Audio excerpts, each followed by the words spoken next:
성도 여러분 안녕하십니까? 우리 주님이 다시 오신다고 하는 재림의 나팔소리, 재림의 소곡 시간입니다. 주님이 오신다고 하는 말씀은 언제 들어도 우리들에게 복된 소식이요 희망입니다. 근래 이런 소식들을 여러분들과 함께 나누는 와중에 이스라엘과 하마스 간의 전쟁을 통해서 온 세계가 소란합니다. 이스라엘과 이 하마스라고 하는 이 나라가 지금 전쟁을 하는 이 가운데 있다 보니까 우리 주변에는 정말 또 다양한 여러 가지 일들이 함께 일어납니다. 지난 24일, 멕시코만 이 안쪽에 오티스라고 하는 아주 거대한, 그야말로 멕시코 연안에서 보기는 지금까지 관측된 기록 중에 가장 최고 강력한 태풍을 만나게 됐죠. 165 헥타파스칼이라고 하는 이런 이 헥타파스칼이라고 하는 이런 이 거대한 이런 이 태풍을 만났는데, 지금까지는 2015년에 파트리샤라고 하는, 그때도 역시 마찬가지로 이 멕시코 만원을 두드렸던 그런 역대급 태풍 5등급의 이 파트리샤가 왔었다 그랬는데, 관측된 이래로 165 헥타파스칼이라고 하는 이런 그 정도의 태풍은 금세기에는 정말 금시초문에. 그래서 이런 소식들이 이렇게 덮여가죠. 이스라엘과 하마스의 전쟁 때문에 멕시코만 안에 있는 많은 사람들이 굉장히 큰 이 고난에 떨어지게 됐습니다. 이 태풍으로 말미암아서 완전히 도시가 그야말로 디스트럭션이 됐다, 이런 이 정도로 이렇게 이 도시가 파괴됐습니다. 그래서 여기서 나온 사람들이 뭐라고 말했냐면, 내가 어떻게 살아나왔는지 모르겠다. 죽을 뻔했다, 이런 말이죠. 그냥 간신히 살아나왔다, 이런 이야기들 하는 역대급 이런 재난들을 만났습니다. 한쪽에서 거대한 전쟁이 또 사람들의 마음을 이렇게 근심스럽게 한다면, 또 다른 지구촌의 반대쪽에서는 이런 자연의 재해가, 천연의 재해가 사람들로 하여금 굉장히 두렵게 하는 그런 시간들을 지금 우리는 보내고 있습니다. 여하튼 이런 문제들에 대해서도 여러분, 어느 한쪽에만 치우치지 마시고 이 생각들을 늘 이렇게 전체를 바라볼 수 있는 마음으로 시야를 좀 열어주시기를 바라면서요. 계속해서 이어서 이스라엘과 하마스 간의 전쟁, 드디어 가자 지역을, 지상군을 들어가는, 이래서 또 일어나는 이 거대한 또는 이 부작용과 많은 이 참담한 그런 상황들을 바라보면서, 사람들이 말하는 것처럼 이스라엘의 이번 전쟁은 정말 세계 3차 전쟁으로 가는가? 이란에서 들어가겠다. 미국이 그냥 대거 그야말로 역대급 군대를 이란 쪽으로 파송하기도 하고, 러시아가 여기 뒤에 또 백그라운드라고 하면서 러시아에 대한 제재 이런 거, 중국이 또 나서면서 우리도 이렇게 이 전함을 파송한다 그러면서 이렇게 걸프만으로 전함을 파송하는 그런 일들을 바라보면서 사람들은 세계 3차 전쟁으로 가는가, 이런 이야기들을 이야기하고 있죠. 염려해 왔던 것처럼 기독교 세대주의에서는 계속해서 이 문제에 대해서 곡과마곡의 전쟁이라고 하는 것으로 SNS와 여러 이런 많은 미디어를 뒤덮고 있습니다. 그래서 저는 지금 여러분들과 같이 지속해서 몇 번에 걸쳐서 세대주의와 성경 사이의 이런 유격을 돌아보는 시간을 갖고 있는데요. 지난 시간에는 환난 전에 휴거된다고 하는 7년 대환난이 있고 7년 대환난 이전에 휴거가 된다고 하는 이런 이야기들을 여러분들과 다뤘습니다. 그리고 환난 전에 휴거라고 하는 것은 성경의 이야기와는 전혀 맞지 않는다고 하는 것을 여러분들에게 말씀을 드렸습니다. 그러니까 이런 맞지 않는다는 말씀을 드리는 것은 이것이 곧 뭐라는 거예요? 미혹이다 하는 이 말씀을 드리는 것이죠. 제가 여러분과 같이 이 말씀을 돌아보는 동안에도 저는 하나님 말씀 히브리서 4장 12절에 이런 말씀이 있어요. 우리 하나님의 말씀은 말이죠, 우리 주의 말씀은 살아있다 말이에요. 운동력이 있다. 그래서 온 이 좌우의 날선 어떤 검보다도 예리해서 온 영과 혼과 이 관절과 골수를 쪼개기까지 하고 우리들의 마음과 생각을 감찰하신다, 이렇게 되어 있어요. 우리의 마음과 생각을 감찰하신다고는 하나님 말씀으로 이 모든 문제를 돌아보면, 이것들은 어떤 유명한 분들의 이야기나 어떤 유명한 신학자들이나 어떤 유명한 어떤 사람들이 이야기하는 것과는 성경의 관점은 좀 다르다는 것을 알 수가 있는 것이죠. 그래서 오늘은 대환난이 만약에 이 성서적인 근거가 없다면 환난전 휴거라고 하는 말도 당연히 이 성서적 근거가 없다는 말씀을 이미 드렸기 때문에 오늘은 이스라엘과 하마스의 전쟁을 곡과 마곡의 전쟁이다 하면서 인류의 마지막 역사를 가늠해오는 그런 거대한 전쟁에 대한 이야기로 이끌어가면 이스라엘을 회복하려고 하는 전쟁이라고 하는 것으로 나오는 곡과 마곡의 전쟁에 대한 말씀을 드리고자 합니다. 왜냐하면 지금 이 중동과 이스라엘 야원하면 성경 그대로 강의하는 곡과 마곡의 전쟁이다 이렇게 얘기되어 있거든요. 성경 그대로 강의한다. 이 말은 이게 에스겔서 나오는 38장에 나오는 얘기니까 성경이면 구약이죠. 거기는 당연히 이스라엘은 이스라엘 명시가 되겠죠. 그러니까 이거는 뭐예요? 성경 그대로 강의한다면 거기에서 등장하는 이스라엘은 뭐라고 하는 거예요? 여기서 등장하는 이스라엘은 당연히 뭐예요? 이거는 이 문자적인 이스라엘이고 구약 이스라엘이고 그것의 전쟁이니까 지금 우리는 당연히 그 이스라엘이 등장하는 이런 전쟁으로 볼 수밖에 없다는 것이죠. 이게 이제 세대주의적인 해석 방법으로 하는 방법입니다. 그러나 성경은 과연 이 문제에 대해서 뭐라고 말할까요? 성경의 이 근거를 찾을 수 없는 7년 이 환난을 이야기하고 7년 환난은 이렇게 환난 전후로 해서 공중 예수님의 재림이 있고 그 다음에 예수님의 지상 재림이 있다. 그 다음에 그 환난 가운데는 전 3년 반, 후 3년 반이 있는데 이스라엘 사람들을 중심으로 한 거짓 평화가 있고 그 다음에 후 3년 반은 이스라엘 사람들을 향한 대대적인 환난이 있다. 그렇게 되기 때문에 이렇게 이 곡과 마곡의 전쟁은 언제 일어나야 되느냐? 에스겔 39장에 보면은 약 그 전쟁이 끝난 다음에 전쟁이 뒷수습으로 오는데 한 7년이 걸려요.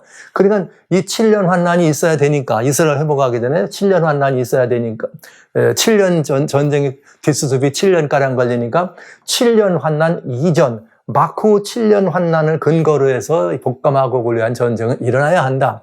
그러니까 이 곡과 마곡의 전쟁은 굉장히 중요한 거예요. 왜? 곧 휴거가 일어나는 것이고 곧 7년 대환난이 시작되는 것과 밀접한 관계가 있기 때문에 그렇습니다. 그래서 이 문제는 이스라엘 회복을 위한 전쟁이 일어나야 되는 이 문제는 이 세대주의적 해석을 따르면 이 전쟁은 안 일어나면 안 되는 전쟁이에요. 그래서 이렇게 이 곡과 마곡의 전쟁을 이렇게 굉장히 강조해서 전쟁만 났다면 저거 곡과 마곡 전쟁이다 이렇게 표현을 하는 것입니다. 중동의 문제만 된다면 그러니까 이번에 중동이 뭐 5차 중동 전쟁으로 가느니 뭐 아니면 뭐 지난번 뭐 3차 중동전 얘기했던 그 3차 4차 6.1 전쟁이었던 3차, 그 다음에 78년도에 일어났던 4차까지 되면 이번에 분명히 5차 전쟁이다. 이렇게 얘기하면서 굉장히 중요한 이야기를 하려고 하는 것이죠. 그래서 곡과 마곡의 전쟁이라고 하는 것이 성경에 있습니다. 그런데 이 성경이 어디냐면 에스겔 38장에서 시작해서 39장은 전쟁의 마무리 단계가 있죠. 그래서 에스겔 38장과 39장에 나오는 전쟁의 이야기를 곡과 마곡의 전쟁이다. 이렇게 표현하는 것이죠. 그리고 또 어떤 같은 세대주의면서도 곡과 마곡의 전쟁을 에스겔 38장과 39장 그리고 스가랴서 12장 1절 5절 특별히 1절 5절 그리고 이어서 13장 14장까지도 이제 이 전쟁과 연결되는 이 전쟁으로 이렇게 설명을 하는 것이죠. 그래서 12장 1절부터 5절은 곡과 마곡 전쟁이고 12장 13장 14장까지 나가면 이제 이게 뭐 아마겟돈이라고 하는 이런 부분까지도 연결되는 것으로 보는 해석이 있고 또 이렇게 세대주의 해석에서는 38장과 12장 1절 5절까지 보는 전쟁이 있다. 그러니까 정확하게 에스겔 38장과 39장은 곡과 마곡의 전쟁 속에 포함되지만 어떤 해석을 하는 사람들에 따라서 스가랴서 12장 여기 스가랴서 13장 14장도 이제 연결돼서 이렇게 풀어가는 사람들이 있더라. 자, 그러면 그러나 이 전쟁에 대해서 사람들은 뭐라고 말하느냐? 소위 세대주의 해석자들은 이스라엘의 문자적 회복, 즉 국가적 이스라엘의 회복을 위한 전쟁이라는 것. 그 다음에 이것은 분명히 예수님 재림 전에 있는 거죠. 근데 예수님 재림을 이분들은 공중 재림과 지상 재림으로 나누니까 요거는 공중 재림 전에 있을 것으로 공중 재림을 전후로 한 것으로 보는 것이죠. 그 다음에 7년 환난을 전후로 해서 본다. 자, 이제 우리는 이런 말씀들을 통해서 성경은 뭐라고 말하고 있는가 하는 걸 찾아볼 필요가 있습니다. 그래서 성경을 이게 살펴봐야 되는데 제가 여러분들과 같이 구약 성경에 나와 있는 성경을 우리들이 살필 때 꼭 좀 면밀히 더 돌아보고 항상 염두에 둬야 될 것들을 몇 가지 여러분들에게 좀 말씀을 좀 드리는 것이 좋겠습니다. 그래야 이번 이야기도 더 확실히 여러분들이 답을 찾으시기가 더 쉬울 테니까요. 예언의 내용을 살필 때 맨 처음에는 뭘 봐야 되냐면 이 예언을 주신 바로 그 당대에 속한 것인가, 그걸 볼 필요가 있어요. 예를 들면, 창세기 6장에 보면 3절에 노아야, 내가 이제부터 130년 있을 거다. 그런 그 예언은 노아 시대에 노아에게만 해당되는 예언이었는가, 이런 걸 따져봐야 된다는 거죠. 분명하죠, 역사의 마지막. 그런가 하면은 여기 다니엘 4장에 보면은 느부갓네살 임금님에 대한 이야기가 나오면서 느부갓네살 임금님이 꿈을 꿔요. 꿈을 꾸는데 거기에 느부갓네살 임금님이 이렇게 꿈 가운데 쫓겨나가지고 불과 이슬과 들풀을 먹으면서 이렇게 7대를 지낸다. 7대는 다니엘서 7대는 때라는 말이 이단, 그러니까 아이단, 이단, 그러니까 이열이라는 말입니다. 그러니까 7년이라는 예언. 그래서 그거는 뭐예요? 왕의 7년, 왕에게만 해당되는 예언이냐. 이런 것들. 그냥 그 당대 완전히 예언이 이루어지고 성취된 것이죠. 그러니까 그런 당대 그들을 위한 예언일 때는 성경이 예언한 그대로 그냥 그 말을 풀면 된다는 것이고요. 그 다음에는 뭐냐면 그 예언이, 이 성경의 예언은 모두 다 그런 건 아니지만 조건적이라고 하는 것이 많이 우리 볼 수가 있습니다. 그러니까 무슨 말이냐면, 요나서에 보면은 요나가 이렇게 고래에서 나와가지고 니느웨로 가간다고 사흘길을 왔다 갔다 3일길을 하면서 뭘 하는 거예요? 당신들 말이야 회개하지 않으면 40일 만에 이 완전히 다 하나님이 진노해서 없애버릴 거야. 이렇게 예언한 거예요. 그러면 40일이 지난 다음에 이 니느웨가 안 망했어요. 그랬더니 요나가 뾰로통해가지고 하나님 앞에 이렇게 시비를 거는 장면이 나오잖아요. 그것처럼 여러분, 이 요나는 무슨 예언을 했습니까? 너희 이거 성을 무너지게 할 거다 하나님이. 그런데 백성들이 그만 그 말을 듣고 회개했걸랑요. 회개하니까 하나님이 그 성을 무너뜨리지 않으셨어요. 그러면 이 예언은 이런 예언을 보고 뭐라 그래요? 조건적이라는 거죠. 회개 안 하면 이들 그냥 다 없애버릴 것이었는데 회개했기 때문에 그건 누구 마음이에요? 예언을 주신 분 마음이죠. 그래서 우리는 하나님에 대하여 절대 주권적 은혜다. 내가 죽이려고 했지만 회개했으니 어떡하니? 내가 살려야 되지 않니? 이 하나님.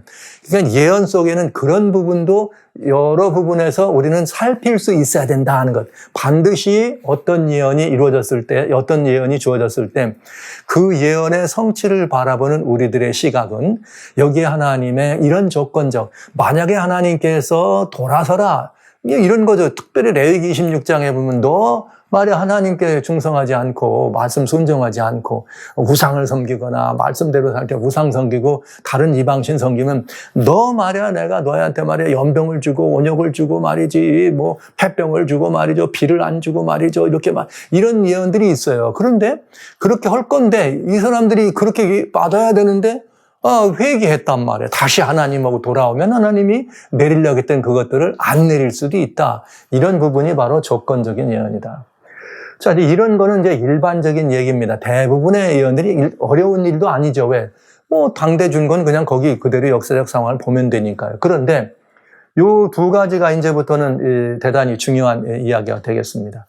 이 예언이 이중적인 의미를 내포하고 있는가 이런 것이에요. 이 말은 무슨 말이냐면 구약 당시에 준 예언도 있을 수 있고 우리 예수님이 직접 하신 예언인데 예수님이 특별히 하신 예언은 이런 거 있죠. 마태복음 24장에 보면은 3절에 제자들이 그 이전에 예루살렘이 돌 하나도 돌 위에 있지 않고 다 무너질 거다 그랬더니 제자들이 예수님한테 나와서 주님 언제 그런 일이 있을까요? 그리고 주님이 임하신과 세상 끝에는 무슨 일이 있을까요? 그러니까 예루살렘의 멸망과 세상 끝에 관한 것을 동시에 물어본 거예요. 그랬더니 주님께서 그들에게 이제 이 마태복음 24장에 다양한 이 예언을 주셨습니다. 그러니까 그 예언들은 우리는 어떻게 봐야 돼요? 이스라엘 예루살렘이 멸망하는 일을 보면서 세상 끝에 예수님 오시기 직전에 있을 그 임하심이니까 주님의 임하실 때니까 재림을 말하죠. 그럼 그 재림 당시의 예언을 같이 볼 수 있도록 이중적인 적용을 해야 한다는 것을 볼 수 있습니다. 근데 이런 이중적 적용이라는 게 이제 그렇게 예언만 아니라 아주 중요한 거 있어요. 이사야 47장에 보면 바벨론 갈대아의 딸 갈대아야 하면서 갈대아의 그 죄악의 모습이 있고 그 다음에 갈대아가 멸망하는 모습이 나옵니다. 바벨론입니다. 그리고 바벨론은 구약 당시에 여기 완전히 기원전 538년에 완전히 멸망한 나라입니다. 그런데 요한계시록 18장, 17장과 18장에 보면 바벨론이 다시 나옵니다. 그러면서 이 바벨론이 나오고 바벨론이 멸망하는 게 나와요. 그러니까 이건 뭘 보면 돼요? 이 구약 당시의 바벨론이 완전히 끝났는데 여기 신약의 마지막에도 상징적으로 바벨론이 있구나. 구약은 하나님을 대적하는 세력이었다면 상징적으로, 즉 영적 바벨론인 거죠. 하나님을 대적하는 세력을 바벨론이라고 봤구나. 그러면 여러분, 구약의 이스라엘을 위한 어떤 예언이 있습니다. 그러면 이스라엘을 향해서 주었던 예언이 바벨론이 마지막 멸망할 때도 영적 바벨론이 있는 것처럼 이스라엘과 똑같이 뭐가 나와야 되는 거예요? 영적 이스라엘이 나와야 되는 거죠. 이게 바로 제가 이 세대주의 얘기를 말씀드린 전전전번 시간에 우리의 신약의 이스라엘은 바로 이것이 교회를 의미한 거고 구약 이스라엘을 계승한 것이고 소위 영적 이스라엘이라는 말을 할 수밖에 없는 것입니다. 왜요? 예언을 보면 그 답을 알 수가 있어요. 마지막 때에도 똑같은 일이 벌어진다. 마지막 때 하나님을 대적하는 세력을 영적으로 바벨론이었다면 마지막 시대에 하나님의 입장에 서 있는 하나님의 백성이 있다면 그들은 누구라 해야 됩니까? 하나님의 백성. 거기 바벨론에서 나오는 백성이 된다 이거죠. 그래서 우리는 이제 그런 부분을 세상의 멸망 때 같이 볼 수 있어야 되는 이게 이중적인 예언. 그래서 성경을 보면 그렇게 돼 있는 부분이 있어요. 그냥 그거를 우리가 얼른 보고 이렇게 볼 수 있어야 된다는 거죠. 그 다음에 또 하나는 뭐냐면 같은 예언인데 다른 강조점이 무언가 이것도 봐야 됩니다. 이게 무슨 말이냐면 어떤 분들이 제가 그런 말을 하더군요. 물어보더군요. 목사님이 얘기하는 지금 그 마지막 사건들은 좀 다른 분들하고 다른 것 같은데 뭐가 다릅니까? 도대체 이렇게 물어볼 경우를 많이 겪었어요. 제가 웃으면서 이런 말을 했죠. 다른 게 아닙니다. 같은 예언인데 강조점이 다르다는 거죠. 이게 이제 무슨 말이냐면 예를 들면 서울에서 부산을 갑니다. 그럼 이게 이제 예언이라면 서울 지난 다음에는 천안, 대전, 대구, 부산이야. 이렇게 안 봐도 아는 거니까 이걸 예언으로 말한다면 그렇게 설명할 수 있는 거예요. 아하, 이제 앞으로 무슨 일이 일어날 거다. 근데 그 무슨 일이 나는데 천안도 나오고 대전도 나오고 대구도 나오고 부산도 나온다. 이렇게 말하듯이 예언을 할 수 있다 이거예요. 그런데 똑같은 부산 가는 이야기인데 어떤 분은 천안은 빼버리고 뭐 대전은 말이야 이렇고 대구도 빼고 부산 이렇게 말할 수도 있어요. 그래도 부산 가는 얘기를 하는 거예요. 또 어떤 이들은 뭐예요? 그거 천안은 너무 적은 거니까 빼버리고 대전, 대구, 부산이야 이렇게 말하는 사람도 있습니다. 그래서 저는 이렇게 말하죠. 저는 여러분 그 말한 것들이 다 지금까지 여러 다양한 성경 해석을 얘기하는 분들이 특별히 역사주 해석하는 분들이 얘기하는 그 예언 가운데 제게 관심은 서울에서 부산 가는 기차인데 지금 이 역사가 천안, 대전, 대구가 아니고 부산역에 다 왔다는 것을 강조하는 것이죠. 그러니까 부산역 앞에 가면 여기 구포역도 있고 여기 이렇게 구포역 밀양 다음에 구포역 나오고 구포 다음에 부산역 나오면 아주 부산에 바로 가까운 한 정거장 남았다. 이 얘기를 하는 것의 차이입니다. 그러니까 같은 예언이지만 강조점이 다른 것뿐입니다. 이렇게 말씀을 드리는데 특별히 다니엘 2장에는 금신상을 통해서 세계 역사를, 다니엘 7장은 네 짐승을 통해서 세계 역사를, 다니엘 8장은 두 짐승과 작은 뿔을 통해서 세계 역사를, 다니엘 11장과 12장은 여기 국가적인 여러 다양한 세력들이 움직이는 것을 통해서 세계 역사를 설명해 줍니다. 똑같이 마지막 때까지 오는 이야기인데 이렇게 돼 있는 것이에요. 그러니까 우리가 이런 예언을 보는 안목에 대해서 우리가 좀 이렇게 뭐라 그럴까 이것이 이제 소위 상식적이고 이건 우리의 공통된 마음으로 누구든지 이해할 수 있는 매우 이렇게 여러분 모두가 다 공감대를 형성할 수 있는 그런 이야기인데 대부분은 어떻게 생각하느냐. 한 가지 예언에 대해서 한 가지만 가지고 그거하고 모든 걸 적용하는 허물이 있더라. 또 어떤 분들은 그렇게 모든 것을 그렇게만 적용을 하다 보면 약간 이게 뒷부분이 안 맞을 수 있거든요. 그러면 그거 안 맞는 것에 대해서 누가 얘기하면 그건 틀렸다 그리고 교회 안에 또 분열이 납니다. 그러니까 이건 뭘 말하느냐. 듣는 여러분들이나 연구하는 분들이 이 부분에 대해서 이렇게 잘 이해하실 필요가 있습니다. 예언의 방향을 갈아줄 때에 중간에 얼마든지 그 예언의 과정 속에 있는 일들을 무엇을 더 강조하느냐 강조점에 따라서 달라질 수 있다는 거죠. 누가 예언하시는 분의 예언이 그럼 우리 해석도 그걸 얼른 보고 이게 뭘 강조하는구나를 알 수 있어야 된다 이 말이죠. 예를 들면 다니엘 9장을 지난번 봤을 때는 그 9장은 긴 예언 중에 70일이라고 하는 예언이 있고 그 70일에는 특별히 구약 이스라엘에게 국한되어 있더라. 이게 딱 나오는 거예요. 이렇게 우리가 보면 되는 거죠. 그 다음에 모든 예언뿐만 아니라 성경을 해석할 때는 해석의 원칙이 있다. 상징은 상징으로 푼다. 그 대신 그 상징을 상징으로 풀 때는 뭐가 있어야 된다? 짝이 있다 이거죠. 그러니까 모든 성경은 다 짝이 있어요. 예언은 짝이 있으니까 그 짝을 찾아야 되는 것이죠. 이런 원칙을 가지고 성경 예언을 살피면 많이 실수하지 않습니다. 그리고 주님 앞에서 할 말이 있습니다. 그게 무슨 말이냐?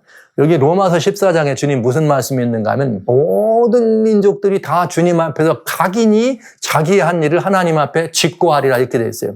주님께서 여기 이 말은 무슨 말이냐? 우리가 어떤 일을 했을 때 하나님 앞에 내 일을 직고한다는 말은 자기가 자기 행위에 대해서 하나님 앞에 변명할 기회를 주신다는 거죠. 여기 로마서 4장입니다. 11절 기록되었으되 주께서 가라사대 내가 살았노니 모든 무릎이 내게 꿇을 것이요 모든 혀가 내게 자백하리라. 그 다음에 여기 12절에 이러므로 우리 각인이 자기 일을 하나님께 직고하리라 이렇게 되어 있습니다. 그래서 저는 이런 말씀을 드립니다. 이게 무슨 말이냐면 너는 왜 성경을 그렇게 풀었냐 물어보시면 저는 답할 말이 있어요. 성경 주님이 여기 구약에서 이렇게 말씀하셨죠. 신약에서 이렇게 대답하였습니다. 그러면 이것과 이것은 짝이잖아요. 그래서 이렇게 말씀드렸습니다. 이러면 저는 주님 앞에서도 뭐가 있어요? 할 말이 있는 거예요. 할 말이 있다 이 말이에요. 그러나 이 짝을 찾지 않고 그저 구약에 있는 예언 하나를 보고 그 상징을 놓고 그냥 우리들이 민방에 도당하는 문화적 해석을 하는 사람들이 있죠. 예를 들면 빨간색은 공산주의야. 그거 용은 뭘 말해요? 대개 우리 여기 성경을 아는 사람들은 용하면 사단이거든요. 성경이 사단이라고 했으니까 사단이라고 풀지만 옛날 한국이나 동양에서 용꿈 꿨다 그럼 뭘 해석합니까? 야 이거 태몽이다. 뭐라는 꿈이야? 임금 된다는 역성혁명 이렇게 해석하잖아요. 그건 잘못된 거죠. 문화적 배경을 가지고. 그러나 우리가 연구할 문화적 배경이라면 이제 이스라엘의 문화적은 이해할 수가 있겠죠. 왜? 그 문화를 통해서 준 거기 때문에 그건 적용할 수가 있을 겁니다. 만약에 누가 돼지국금 샀다 그러면 로또 사러 갈 거 아니에요? 한국 사람들은. 그런데 여기 이스라엘 사람들은 뭐 할까요? 돼지꿈 꿨다 그러면 그건 뭐가 돼요? 이건 가증한 것이고, 가증한 것이고 그거는 뭐에 속한 거예요? 동상 가운데 들어가서 돼지고기를 먹으면 그건 죄도 큰 죄를 지만 범하는 이런 혐오를 범하는 거죠. 부정한 것이고. 그러니까 그렇게 되면 안 되고 그래서 상징이나 예언은 반드시 짝을 찾아서 성경으로 성경을 풀 수 있도록 하는 것이 원리라는 말씀을 여러분에게 미리 말씀을 드립니다. 이것은 에스겔 38장과 혹은 스가랴 12장부터 14장을 이해하는데 아주 중요한 원리가 되기 때문에 이 말씀을 미리 드린 거예요. 그래야 또 제가 여러분과 같이 이 성경을 풀어가더라도 서로 성도 여러분들이 혹 오해가 없으시죠. 제가 이 세대주의와 이런 부분들을 성경과 유격된 것을 좀 찾기 위해서 성경을 많이 읽습니다. 여러분 성경을 이렇게 많이 읽는 데는 이유가 있습니다. 성경을 성경으로 보여드려야 여러분이 이 판단을 바로 하실 거 아니에요. 딱딱 성경으로만 맞출 수 있는 거죠. 그 다음에 또 뭐냐면은 이 성경 말씀이 이런 때 요즘 말이죠. SNS 이게 그냥 하도 이렇게 그냥 활개를 치니까 여러분 개인적으로 성경을 보실 때가 거의 없잖아요. 그냥 듣기만 하시고 이해하는데 이런 기회에 성경 한 번씩 같이 읽어보시는 거 아주 도움이 되고 영과 혼과 골수와 관절을 쪼개시는 하나님의 은혜를 보고 우리의 마음의 생각과 우리의 마음과 생각을 감찰하시는 하나님 앞에 우리를 한번 드러낼 수 있는 좋은 찬스 아닙니까, 여러분? 그 성경을 좀 많이 봐가면서 이 문제를 좀 풀어보도록 합니다. 먼저 에스겔 38장에 나오는 곡과 마곡의 전쟁입니다. 한번 따져볼게요. 이건 이제 말씀대로 에스겔 38장 1절로 4절에 나오는 말인데 여호와의 말씀이 내게 임하여 가로사대 인자야 너는 마곡 땅에 있는 곡, 마곡 땅에 있는 곡, 곧 로스와 메섹과 두발 왕에게로 얼굴을 향하고 글을 쳐서 예언하라. 이 말은 무슨 말이에요? 마곡 땅에 있는 곡입니다. 근데 이 곡이 누구냐면 로스와 메섹과 두발 왕입니다. 이렇게 보시면 답이 딱 나오는 거예요. 글을 쳐서 예언하라 하면서 이르기를 직접 그 마곡 예언하는 거예요. 여호와의 말씀에 로스와 메섹과 두발왕 호가 내가 너를 대적하여 너를 돌이켜 갈고리로 내 아가리를 꿰고 너 말과 기병고 내 온 군대를 끌어내서 완전한 갑옷을 입고 큰 방패와 작은 방패를 가지고 칼 잡는 큰 무리와 갑옷을 입고 큰 방패와 작은 방패를 가지며 칼을 잡은 큰 무리와 그들과 함께한 방패와 투구를 갖춘 그 다음에 또 바사와 구수와 붓과 고멜과 모든 때와 극한 북방의 도갈마족과 그 모든 때 곧 많은 백성의 무리를 너와 함께 끌어내리라. 와우. 자, 이게 선지자에게 에스겔에게 예언하라 그랬었는데 누구에게 예언하라 했냐? 곡과 마곡에게, 마곡 땅에 있는 두바랑 곡에게 예언을 하라 그랬어요. 그거한테 가서 너 이리 나와.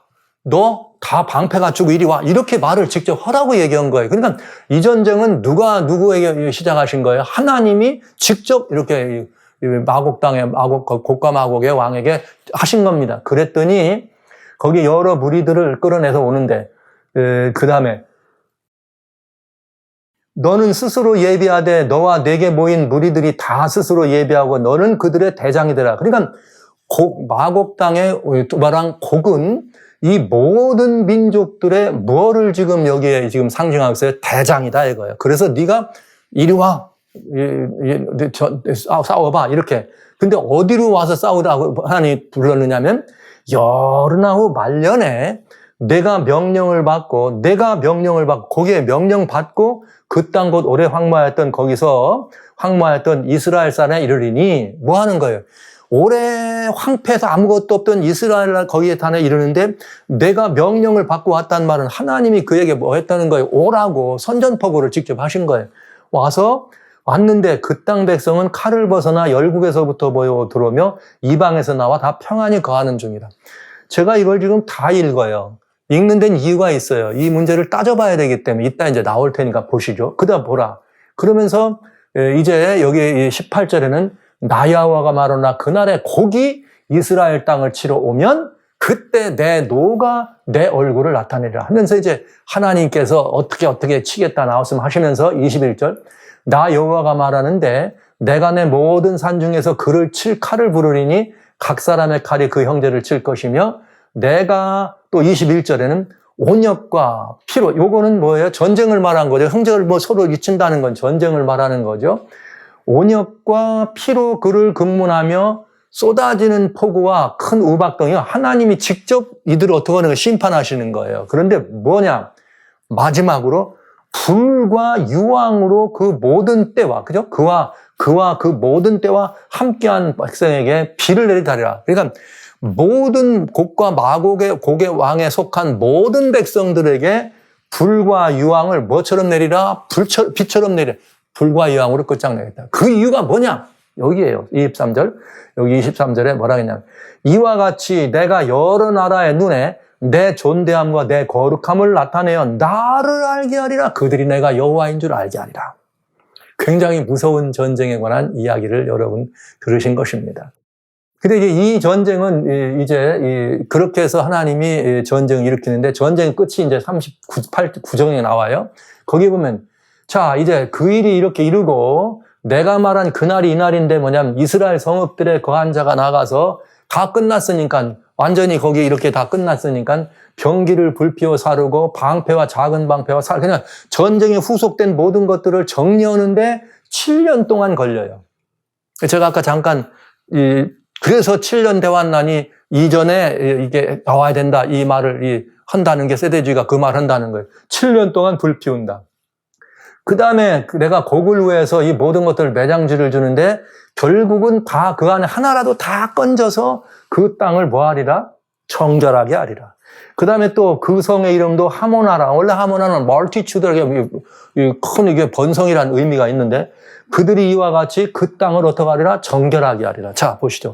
결말이 뭐냐면 하나님은 하나님의 거룩함을 드러내시는 것이고 그 다음에 이 곡과 또 이스라엘을 쳐들어오도록 하나님이 불러낸 그 족속들, 그 모든 사람들은 다 불과 유황불로 다 태움을 받은 다음에 그들이 가지고 있었던 병장기나 그들의 모든 흔적마저도 어떻게 7년 동안 여기 나오잖아요. 그들의 죄의 모든 흔적마저도 불태우고 혹시 남은 것이 있으면 또 이게 7달 동안을 더 걸려. 7달 동안. 더 그들을 가지고 매장하는 것처럼 이렇게 하는 이유는 뭐예요? 그 땅을 정결하게 하리라. 그 땅을 정결하게 하리라. 이걸 정결하기 위해서 이렇게 한 것입니다. 예. 이것이 이 전쟁에 관한 이야기예요. 그런데 여러분 보신 것처럼 거기 마곡 땅에 있는 곡을, 그가 마곡 땅에 있는 곡을 고멜과 메삭과 여기 이 두발왕이라 그래서 두발왕이 뭐예요? 곡이에요. 이곳을 얘기한 게 곡입니다. 그리고 그 왕입니다. 그러니까 여기는 지금 어디를 말하면 고멜이나 메색이나 두발은 오늘 유럽 지방으로 보시면 되겠어요. 뭐 사람들마다 다 달라요. 메색은 모스크바다, 여기 또 러시아다 이렇게 얘기해서, 그 다음에 이게 무슨 우크라이나 우에 있는 이런 지방이다. 해석하는 사람마다 다 달라요. 약간씩 다르지만 뭐라고든 상관없습니다. 이렇게 보시면 돼요.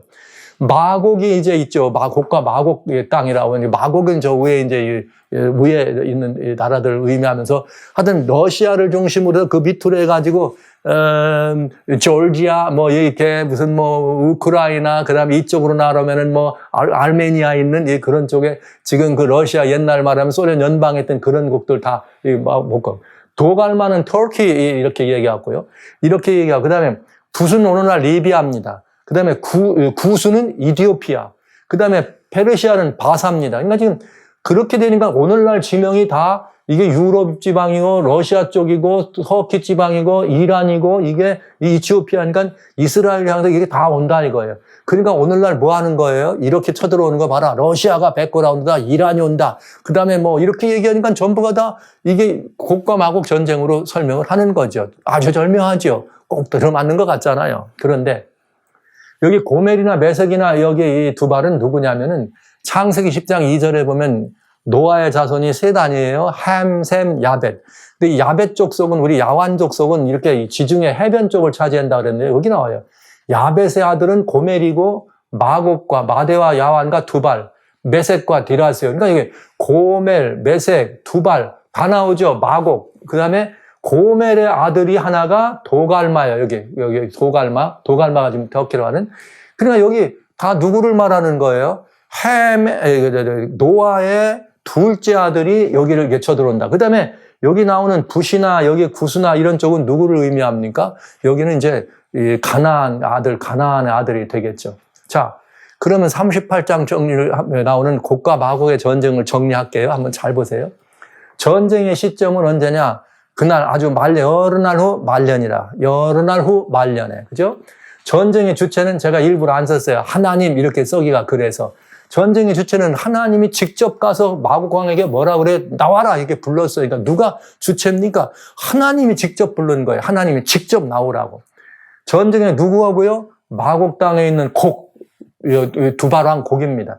노수와 메색과 두발왕, 그 다음에 여기에 동조하는 나라가 바사, 구스, 붓, 고멜, 극한 북방의 도갈마.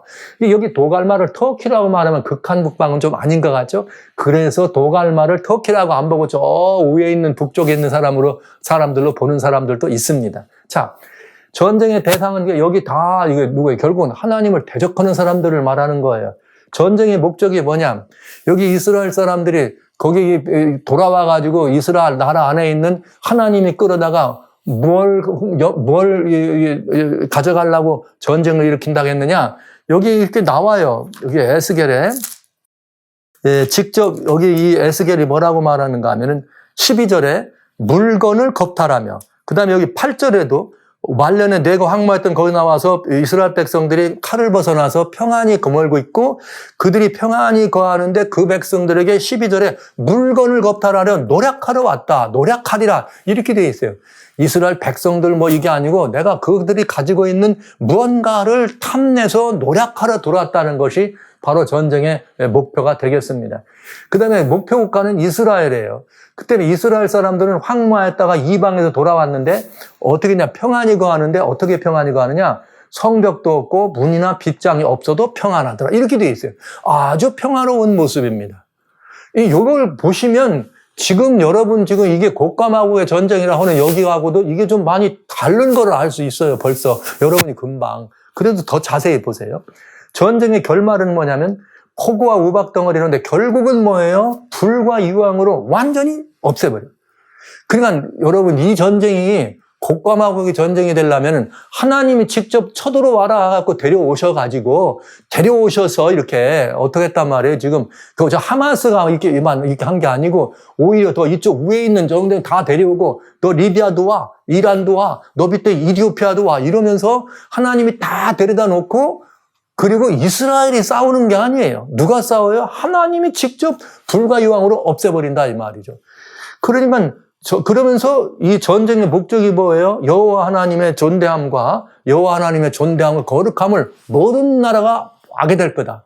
또 하나는 뭐예요?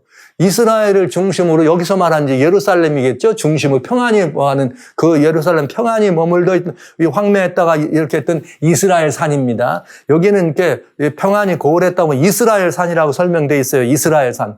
이스라엘 산을 백성들이 있었으니까 그 밖에 있는 모든 땅들을 어떻게 하는 거예요? 정결하게 하는 거예요. 땅을 정결하게 하는 거. 이게 에스겔 38장에 나오는 곡과 마곡의 전쟁입니다. 자, 그러면 여기 이제 또 아예 더 보기 위해 스가랴를 지금 이미 여기서 지금 말씀드린 이걸 보면은 여러분들이 좀 이게 지금 그럼 곡과 마곡의 전쟁이 지금 성경이 말하는 의미하고는 지금 여기서 말하는 의미하고는 전혀 달라요. 지금 그냥 하마스가 들어왔더니 그걸 돕게해서 러시아가 이란이 이렇게 와가지고 오는데 그 목표가 유대인들 이스라엘 죽여버리겠다, 없애버리겠다 이렇게 공고하는 그게 아니고 에스겔의 이 전쟁은 뭐예요? 물건을 탐하러 온다고요. 어디에 있는 이스라엘 산에 있는 뭔가 있다 이거죠. 그리고 이스라엘 백성들이 어디냐? 성벽도 없고 문이나 빗장도 없이 평안히 머물고 있어야 된다 이 말이에요. 근데 지금 이스라엘이 그런 것 아니잖아요. 어디 가자 지구만 해도 완전히 다 이렇게 이 성을 오히려 쌓고 있는 상황 아닙니까? 평안하긴 뭘 평안해요. 맨날 테러 당하고 있는데. 그러니까 이게 지금 그렇게 해석하면 될 성경이 아니라는 걸 여러분이 보실 수가 있는 거예요. 그런데 더더욱이 스가랴 12장부터 한번 보겠습니다. 스가랴 12장 1절로 5절을 특별히 곡과 마곡 전쟁이라 그리고 그 다음에 그 뒤에 나오는 13, 14까지는 쭉 연결되면서 이게 전혀 에스겔서에 나오는 거하고 내용이 다른 건데 여러분 한번 보시겠어요? 스가랴 12장 1절로 4절에 이스라엘에 관한 여호와의 말씀의 경고인데 여호와 곧 하늘을 펴시고 땅에 터를 세우며 사람 안에 심령을 지은 자가 가라되 즉 창조주 하나님이시요 창조주 하나님이 등장하시는 거예요. 하나님으로. 그러면서 내가 예루살렘으로 그 사면 국민에게 혼치게 하는 잔이 되게 할 거라. 이상하다. 예루살렘이 에워싸일 때 유다까지 미칠 것이다. 그날에는 내가 예루살렘으로 모든 국민에게 무거운 돌이 되게 하리니 무릇 그것을 드는 자는 크게 상할 것이라. 천하만국에 그것을 치려고 보이리라. 천하만국이 그걸 치려고 예루살렘이 잔이 되고 무거운 돌이 돼가지고 천하국의 만민들이 그거 감당이 안 돼가 그냥 이스라엘 예루살렘을 치러 오겠다 이 말이에요. 여호와가 말하나 그날에 내가 모든 말을 쳐서 놀라게 하고 탄자를 쳐서 미치게 하는데 유다 족속은 내가 돌아보고 국민의 말을 쳐서 눈이 멀게 하는데 보시죠. 유다의 두목들은 신중에 이르기를 예루살렘 거민이 그들의 하나님 만군의 여호와로 말미암아 힘을 얻었다 할지라. 즉 외방에서 쳐들어오는데 하나님이 이스라엘 사람들에게 힘을 줘가지고 힘을 얻었다 이 말이죠. 그래서 이제 그날에 내가 유다 두목들로 나무 가운데 화로 같게 하고 곡식단 사이에 횃불 같게 해서 좌우에 에워싼 모든 국민을 그들이 어떻게 할 거예요? 살을 거다. 예루살렘은 다시 그 본곳 예루살렘에 거하게 될 거다. 여호와가 먼저 유다 장막을 구원하고 다윗의 집의 영광과 예루살렘의 광민이 유다보다 더하지 못하게 하려 함이니라. 그날에 여호와가 예루살렘 거민을 보호하리니 그 중에 약한 자가 그날에는 다윗 같겠고 다윗의 족속은 하나님 같고 무리 앞에 있는 여호와의 사자 같을 것이라. 예루살렘을 치러 오는 열국을 그날에 내가 멸하기를 힘쓰리라. 여기는 예루살렘을 치러 오는 열국을 하나님이 망하게 하시는데 그것도 뭐예요? 똑같이 하나님이 이겨주시는데 유다 백성들을 지금 지켜주겠다. 전쟁의 내용이 유다 백성들을 지금 향해서 오는데 유다인들을 하나님이 지켜주신다 얘기한 거예요. 그런데 여기 또 보시죠. 그런데 다윗의 집과 예루살렘 거민에게 은총과 관고하는 심령을 부어주니 그들이 찌른 바 그를 바라보고 와우 이게 좀 이상하네. 그를 위하여 애통하기를 독자를 위하여 애통하듯 하며 그를 위하여 통곡하기를 장자를 위하여 통곡하게 하더라. 그러면서 그날에 예루살렘에 애통 있고 무기토골짜기 하다듬의 애통과 같다. 땅의 온 땅 각 족속이 따로 애통하고 다윗 족속이 따로 아내들이 따로 다 따로 아내를 따로 하리라 이렇게 돼 있어요. 애통하더라. 그래서 여기 보시면 다윗의 집과 예루살렘 거민에게는 은총과 간구하는 심령을 부어주셔서 찌른 바 그를 여러분 찌른 바 그하면 누가 분명해요? 예수님이죠. 그러니까 이렇게 보면서 다 애곡하고 애곡하더라 이렇게 나왔어요. 그 다음에 13장 그날에는 내가 죄와 더러움을 씻는 셈이 다윗의 족속과 예루살렘 거민과 열리리라. 거기 묻기를 내 두 팔 사이의 상처는 어찌미냐 하면 대답하기를 이는 나의 친구 집에서 받은 상처로 아니라. 그러더니 또 목자를 치는 일이 벌어져. 그리고 다 양떼가 어떻게 되는 게 나와요? 흩어져. 그러니까 에스겔 38장은 이제 다 모여서 완전히 상을 정결하게 하고 영원히 하나님과 함께 거하는 일이 벌어지는데 스가랴서의 예언은 지금 그 예언이 아니잖아요. 스가랴 12장에서는 쳐들어오는 일이 나왔는데 하나님이 그들을 진멸하겠다는 나왔는데 갑자기 예루살렘 사람들이 뭐 이렇게 회개하는 그런 마음들이 나오고 통곡하는 만국이 통곡하는 일이 벌어지더라. 그런데 누구 때문에 찌른 바 그를 바라본다 이렇게 돼 있네요. 그러니까 이 장면은 여러분 보시는 것이 에스겔서의 내용과는 전혀 다른 거를 알 수가 있어요. 자, 여호와가 말하노라 이 온 땅에서 3분의 2는 멸절하고 3분의 1은 거기 남으리니 온 땅에서 이스라엘이 아니에요. 그 3분의 1이 이스라엘이 아니에요. 3분의 1을 불 가운데 건져 연단하며 금같이 시험하면서 그들이 내 이름을 여기 3분의 1을 이스라엘 백성을 말하는 게 아니죠. 온 땅 백성을 말하는 거죠. 죽지 않고 살아난 사람들. 나는 말하기를 이는 내 백성이라 할 것이요 그는 말하기는 내 하나님이라 하리라. 이게 좀 다르지 않아요? 여기 완전히. 14장에 또 여호와의 날이라 그날에 내 재물이 약탈돼 너희 중에서 나누리라. 이건 또 다른 예언 같죠? 그러면서 열국을 모아 예루살렘과 무하게 하리니 싸우게 합니다. 마찬가지죠. 싸우는데 성읍이 함납돼 이번에는. 가옥이 약탈되고 부녀가 여기 성읍의 절반이나 사로잡혀가지만 남은 백성은 끊어지네. 그러니까 이게 이상하잖아요. 에스겔 37장에서는 이 내용은 전혀 다른 내용이죠. 여기 성읍이 함락돼 떠나간다 이 말이에요. 그러니까 이 얘기는 다른 내용의 얘기다 이거죠. 에스겔 38장과는 다른 내용. 그리고 그날에 그의 발이 예루살렘 앞 동편고 감람산에 설 것이요 감람산은 그 한가운데 동서로 갈라져 매우 큰 골짜기가 되어 살전반은 북으로 살반은 남으로 옮기더라. 그날에는 빛이 없겠고 광명한 자들이 떠날 것이라. 여호와의 아시는 한날이 있으니 낮도 아니요 밤도 아니라 어두워갈 때 빛이 있으리라. 그날의 생수가 예루살렘에 솟아나서 절반은 동해로 절반은 서해로 흐를 것이라. 여름에도 겨울에도 그러하리라. 그리고 여호와께서 천하의 왕이 되시리니 그날에는 여호와께서 홀로 하나 하실 것이요 그 이름이 홀로 하나 하실 것이라. 할렐루야. 여러분 그냥 제가 스가랴서 예견을 그냥 여러분들 자세하게 설명은 지금 안 드리겠습니다. 나중에 한번 이 말씀 드릴 때가 있어 얼마나 은혜로운 예언인가. 그러나 스가랴 12장의 열국과의 전쟁도 한번 따를 볼 필요가 있어요. 왜냐하면 에스겔서하고 좀 비교해 보기 위해서 이 예언이 두 개가 다른 예언이라는 걸 여러분들에게 보여드리려고 제가 스가랴서 이걸 보는 거예요. 세대주의가 말하는 것처럼 스가랴 12장부터 나오는 그 예언도 똑같이 곡감하고의 전쟁하고는 전혀 다르다는 이야기를. 자, 전쟁의 시점이 뭐냐. 예루살렘이 모든 국민에게, 모든 나라 세계 만민에게 무거운 돌이 되고 잔이 돼, 취하는 잔이 될 때 이 전쟁이 일어납니다. 하나님이 가가지고 이리 와. 너 명령해서 다 끌어다 내려서 이스라엘 쳐들어오도록 전쟁시킨 게 아니라고요, 직접. 대상은 누구예요? 열국이에요. 열국 백성들이 뭐하러 오느냐? 여기 이스라엘 사람들이 돌이 되고, 뭐가 되고, 잔이 되니까, 그냥 너무 불편한 거예요. 이스라엘 사람들이 존재하는 게. 그들에게 뭐가 되니까. 그러면 잔이 뭐고 돌이 뭔가만 보시면 분명해집니다.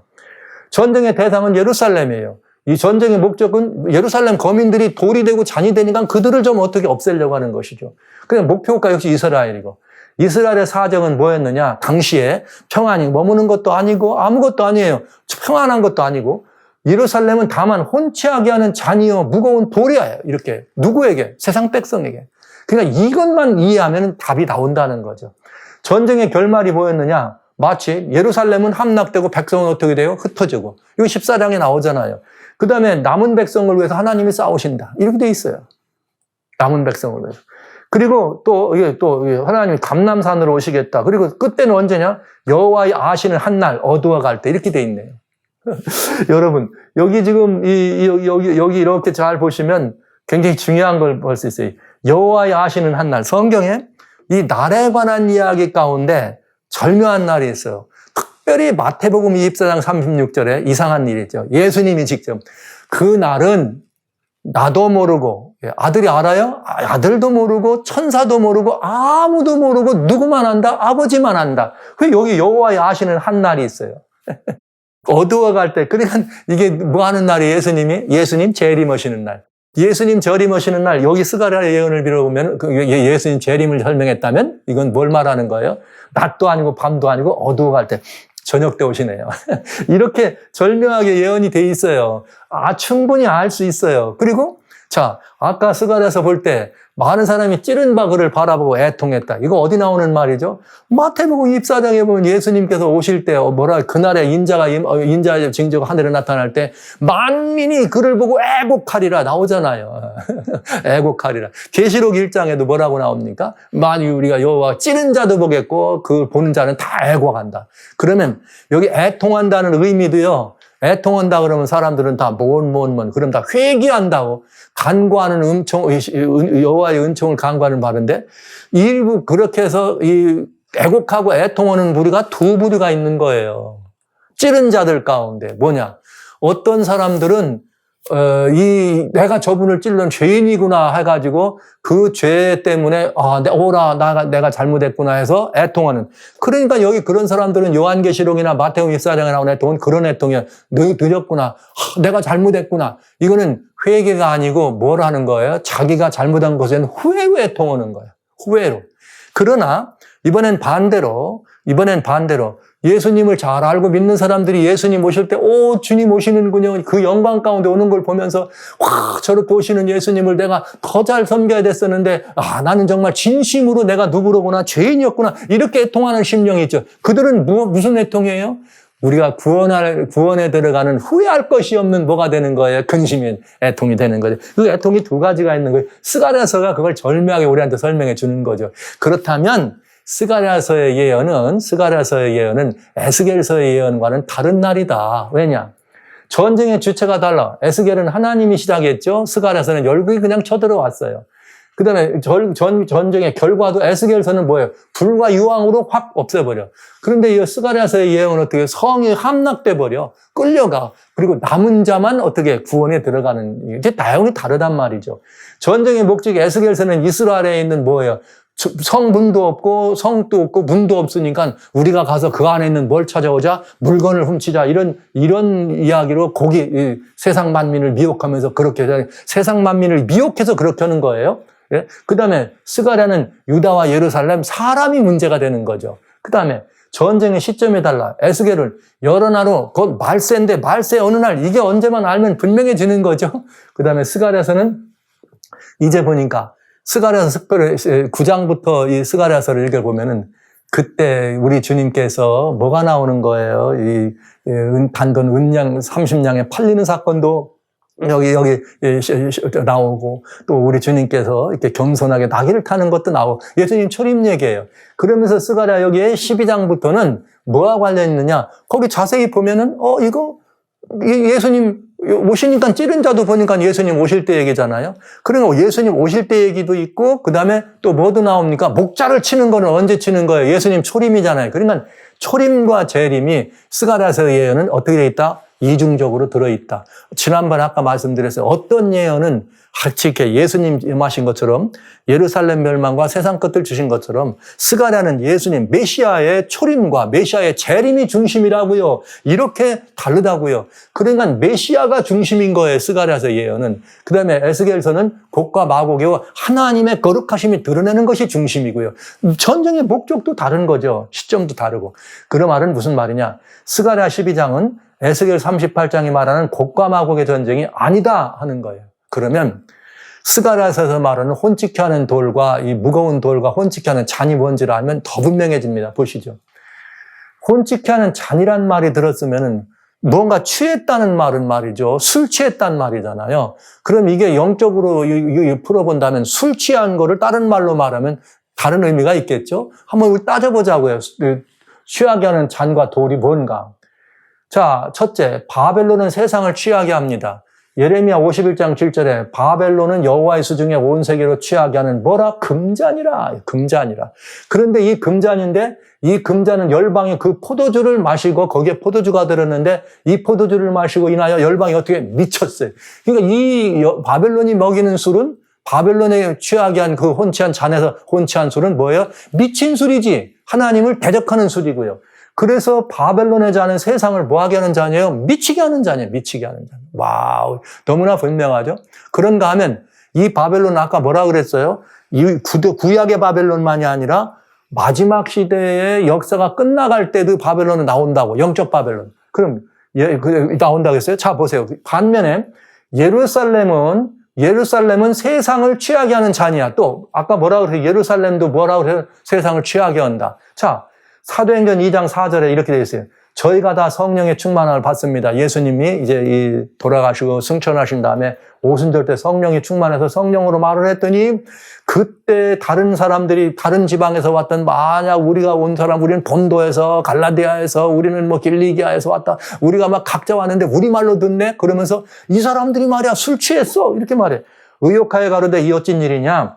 또 어떤 이들은 조롱하여 가로되 저희가 새술에 취하였다. 그 사도 베드로가 뭐라고 그래? 아니야. 지금 때가 셋이다. 이 때가 셋이라 지금 우리가 말이지 지금 술 취할 때가 아니라고. 예. 지금 우리가 이 시간에 우리가 무슨 술이 취하니? 때가 셋인데 그러면서 그들이 뭐 한 거예요? 이렇게 돼요. 어떤 이 조롱하는데 무슨 말을 했길래 그러느냐? 각 자기들의 방언으로 하나님의 큰 일을 말함을 듣는도다. 예. 너희가 죽인 그 예수를 하나님이 뭐가 되게 했다? 그리스도가 되게 했다. 이 말 아닙니까? 생명의 복음 아닙니까? 그래서 이 사도 바울이 베드로가 성령에 충만해서 생명의 복음을 전했더니 술 취했다 하더라, 이게. 예. 그게 마태복음 24장 14절 마지막에 이 생명의 복음이 어떻게 됩니까? 천국 복음이 모든 민족에게 증거되게 하여 온 세상에 전파된 그제야 끝이 오리라. 자, 그러면 이제 여러분, 제자들을 통해서 이 복음이 전파됩니다. 이 복음이 전파돼가지고 땅 끝까지 이르면 예수님 오신다고 되어 있어요. 예. 그러면 이 예수님 오시기 위해서 땅 끝까지 전파되기 위해서는 이들은 다 남들이 들을 때, 모르는 사람들일 때는 뭐 취한 사람들, 술 취한 사람. 성령의 술에 취해, 즉 성령의 은혜를 능력을 힘입어서 복음을 증거하면 이 증거하는 복음으로 땅 끝까지 전파됐으니까 이 복음을 들은 사람들은 다 이 술에 취한 사람들이라 이 말이에요. 바벨론의 술에 취하면 미치게 되고 하나님을 대적하지만 복음의 성령의 복음의 술에 취하면 어떻게 됩니까? 이건 새술이 아니라 뭐예요? 복음에 취하면은 사람들로 하여금 어떻게 된 거예요? 좀 미친 거 아니야? 이러지만은 사실은 그게 부담이 되는 거죠. 바로 이 복음에 취한 거인 걸 알 수 있어요. 말세의 참 이스라엘의 진정한 그리스도인들이 뭐 하는 거예요? 땅 끝까지 복음을 전할 때. 그래서 아까 말씀드린 거예요. 바벨론의 구약 바벨론이 문자적 바벨론이 마지막 때는 영적 바벨론이 등장하는 것처럼 이스라엘 예루살렘도 구약 당시에 이런 문자적 이스라엘이 마지막 시대는 뭐가 등장해야 된다? 영적 이스라엘이 등장해야 된다. 왜? 바벨론에서 미친 술에 취하는 반면에 뭐가 있어요? 예루살렘 마지막 참된 하나님 이스라엘 백성들의 복음의 술이 있다고요. 이렇게 취하게 하는. 그래서 말세의 바벨론이 영적 바벨론 보시자고요. 뭐라고 돼 있나? 계시록 17장 1절로 2절에 7 대접을 가진 천사가 하나가 와서 내게 말하는데 만이 아닌 큰 음녀, 말 그대로 음녀, 음녀가 심판을 받는데 그 음녀가 뭘 하느냐? 땅에 음행하고 땅에 거하는 자 음행의 포도주에 만국을 뭐하게 취하게 했어요. 구약 당시도 만국을 취해서 미치게 했는데 신약 마지막 때에도 음녀가 나와가지고 뭐합니까? 세상 왕들부터 시작해 다 미치게 취하게 했다. 진노의 포도주라고 말하는 거죠. 그래서 음행의 포 그랬더니 성령으로 데려가서 보는데 그 여자가 누구냐? 여자가 붉은빛 짐승을 탔는데 몸에 참남된 이름이 가득하고 7머리 10뿔 여자는 자주 붉은빛 옷을 입고 금보석으로 진주로 꾸미고 손에 금장을 가졌는데 예. 마지막 때 바벨론도 뭐 하는 거예요? 열국을 미치게 만드는 진노의 포도주로 미치게 만드는 잔을 가졌어요. 혼치게 하는 그 가증한 물과 음행에 더러운 것 그를 뭐라고 말했는가? 큰 바벨론이라 땅의 음녀들과 가증한 것들을 어미하였더라. 여기 분명하지 않습니까? 구약에 그렇게 나온 것처럼 신약에도 이렇게 나옵니다. 그러면 스가랴가 말한 것처럼 세상을 취하게 하는 술이 구약에도 있었어요. 바벨론입니다. 그건 혼취하게 하는. 그리고 예루살렘은 뭡니까? 열방의 빛이죠. 그러니까 백성들이 그걸 보면서 하나님을 대적하는 사람들이 볼 때는 예루살렘은 미워 죽겠는 거죠. 하나님의 말씀에 이 포도주를 가지고 있으니까. 그러니까 바벨론의 포도주는 진노의 포도주지만 예루살렘의 이 술은 무슨 술입니까? 생명의 포도주, 양식이라 이 말이에요. 여기에 너무나 분명하잖아요. 그러면 여기 보세요. 말세의 바벨론이 뭐예요? 그러면 하나님을 대적하는 세력, 즉 구약에 나와 있는 바벨론이 문자적 바벨론 완전히 망한 것처럼 여기 마지막 때는 다시 하나님을 대적하는 세력을 통칭 영적인 뭐로 불렀다? 바벨론으로 불렀다. 그렇다면 구약의 예루살렘이나 이스라엘이 쓰던 그것처럼 마지막 때에 통칭 하나님의 백성을 뭐라고 부를까요? 예루살렘이다 부른다 이거죠. 여기 놀라운 일이 나오는 것입니다. 말세 참 이스라엘 보시죠. 자, 계시록 18장 2절로 4절에 또 나와요. 큰 음성으로 무너졌다 큰 성 바벨론이요. 그 진노의 잔으로 세상을 취하게 한 그 이야기가 나오는 거죠. 여기 다 더불어 음행하고 진노의 포도주로 다 취하게 하죠. 그랬더니 하나님은 그 취한 속에서 뭐라고 하냐. 내가 들으니 하늘로서 다른 음성이 나서 가로되 내 백성아 거기서 나와 그의 죄에 참여하지 말고 그의 받을 재앙을 받지 말라. 내 백성아 거기서 나와. 내 백성이 누굽니까? 구약 바벨론에서 내 백성아 이스라엘 구약 이스라엘 문자적 이스라엘 끌어내신 그 하나님이 신약 마지막 때 영적 바벨론에서 뭘 끌어내는 거예요? 내 백성아 영적 이스라엘을 끌어내는 거잖아요. 하나님의 참 백성 그리스도인 너무나 분명한 조화 아닙니까? 그렇게 한다고요. 왜? 이들이 또 뭐예요? 마지막 때도 왜 이 마지막 때 그리스도인들이 가지고 있는 것이 사람들에게 취하는 잔이 됩니까? 한국에다 복음을 전파했어요. 전파하는 복음 가운데는 뭐가 있습니까? 예수님의 초림 때, 메시아가 온다는 게 구약 백성들. 우리는 뭐예요? 메시아가 다시 오신다는 거. 재림 얘기 아닙니까? 그래서 보세요. 영적 바벨론 나와야 할 하나님 백성들이고, 누가 말세 하나님 백성 이스라엘이냐? 말세 이스라엘이냐? 그리스도인들이죠. 왜? 이들은 영적 이스라엘 그리스도인들입니다. 땅끝까지 복음을 전한 사람들을 말하는 것입니다. 예수님이 다시 오신다. 그러니까 지금 사단에 속한 무리들은 어떻게 되는 거예요? 아주 혼치 않은 이거 아주 미치는 거죠. 저 술을 먹으면 안 되는데 안 되겠다. 우리가 먹는 이 진노의 포도주를 먹여 해서 뭐 하는 거예요? 이스라엘이라고 하는 나라나 예루살렘이라고 하는 그런 도시를 없애려고 온 게 아니고 이 백성들을 쳐들어온 겁니다. 그래서 스가랴서는 뭐라고 그랬어요? 유다 거민, 예루살렘 거민, 다윗 족속 이렇게 사람을 없애려고 온 것을 알게 되는 것입니다. 그런데 거기 지나간 말씀입니다. 열국에 말이죠. 3분지 2는 죽고 3분지 1 가운데 남은 백성이다. 그래서 그러면 마지막 때에 3분지 1은 사는구나 이런 생각이 들어요. 물론 3분의 1이란 말은 다는 아니고 또 3분의 1이란 말은 또 다 죽은 게 아니고 사는 사람이 있다라고 하는 의미잖아요. 그런데 3분의 1이면 33.3% 아닙니까? 그런데 마지막 때 하나님께서 살려줄 백성들이 스가랴서에 보니까 어떻게 돼요? 33.3% 그대로 문자적으로 적용한다 그래도 그게 나와요. 그런데 여러분, 그가 누구예요? 그리스도인들. 마지막 영적 이스라엘. 바벨론이라고 하는 취한 도성에서 나와야 되는 영적 이스라엘, 영적 바벨에서 나오는 영적 이스라엘 3분의 1이면 33.3%. 그런데 참 놀랍게도 무슨 일이 벌어지는가? 오늘날 세계 기독교가 31.4%입니다.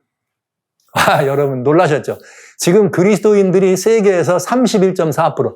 단일 종파로 말하면 이슬람이 제일 많아요. 18억입니다. 천주교와 기독교를 따로따로 하면 제일 많아.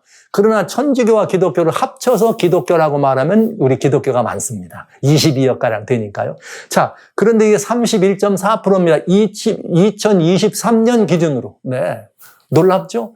자, 그러니까 이거 정말 아주 힘들게 기대가 되는 거죠. 그런데 그 3분의 1이라고는 했지만 그 3분의 1이 다 되느냐? 그 안에서 어떻게 해야 돼요?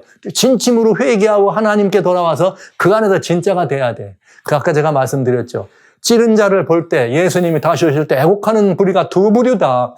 애곡은 거절했기 때문에 영접지 않았기 때문에 내가 바보짓을 했구나 해서 애곡하고 애통하는 후회하는 애통이 있고 나머지 또 3분지는 뭐가 있느냐? 그 주님을 영접했지만 내가 잘못 믿었다. 더 잘 믿을 걸 하면서 예수님을 믿노라고 믿었지만 저 영광스러운 주님을 내가 말이야 믿긴 믿었지만 허술하게 믿었네 하면서 그런데도 나를 주님이 어떻게 하는 거예요? 구름 속에 끌어올린다고 하시는 그 주님의 영광스러운 그걸 기다리면서 다시 한번 자신을 돌아보고 애통하는 심령으로 간구하는 심령으로 하나님을 구하는 회개하는 진짜 마음이 있는 거죠. 저는 그래서 이 스가랴서의 예언 나중에 다시 여러분들과 좀 풀어드릴게요. 한번 살펴보도록 하겠습니다. 그런 의미가 있다는 거죠. 자, 보시죠. 또 혼치케 하는 잔과 무거운 돌 여기 이렇습니다. 마태복음 21장 43절로 46절에 이제 여기 이 주님께서 뭐라고 말씀하시는가? 물론 돌에 관한 이야기도 말이죠. 구약 바벨론을 멸망시킬 때도 하나님께서 예레미야에게 너 가가지고 말이야 다 시드기야 임금 보내가지고 읽어라 바벨론의 마지막이다 하면서 그거를 맷돌에다 묶어가지고 유프라테스 강에 던졌어요. 바벨론의 마지막을 맷돌에다 묶어서 던졌습니다. 이 돌이 대단히 중요한 의미가 있는 거예요. 그런데 보시죠. 예수님이 뭐라겠는가? 하나님 나라를 너희는 빼앗기고 믿는 사람은 받는다. 여기 나오잖아요. 내가 이러니 하나님의 나라를 너희는 빼앗기고 이 너희는 누굽니까? 이스라엘 백성들이요. 바리새인들. 그 나라에 열매 맺는 백성이 받을 게다.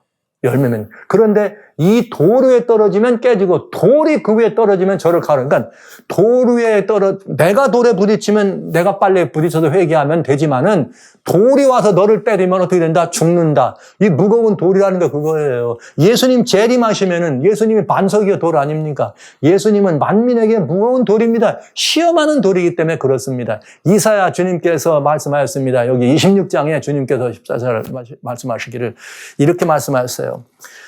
여기 제가 읽어드리는 게 좋겠습니다. 주님께서 예수님을 우리들에게 설명해 주실 때, 우리들에게 뭐라고 주님이 말씀하시는가? 우리 주님께서는 우리들에게 누가 돼야 되느냐? 여기 이렇게 하나님의 이 말씀을 우리한테 하실 때 여기 너무나 분명하게 말씀하세요. 우리 주님은 이스라엘 백성들에게 시험하는 이 돌이다. 여기 시험하는 돌이요. 여기 시온에다 시험하는 돌이요. 견고하는 그 기초돌입니다. 그래서 누구든지 이 돌을 뭐 하는 자는 믿는 자는 뭐 하지 않는다. 급절하지 않겠다고 이렇게 나왔어요.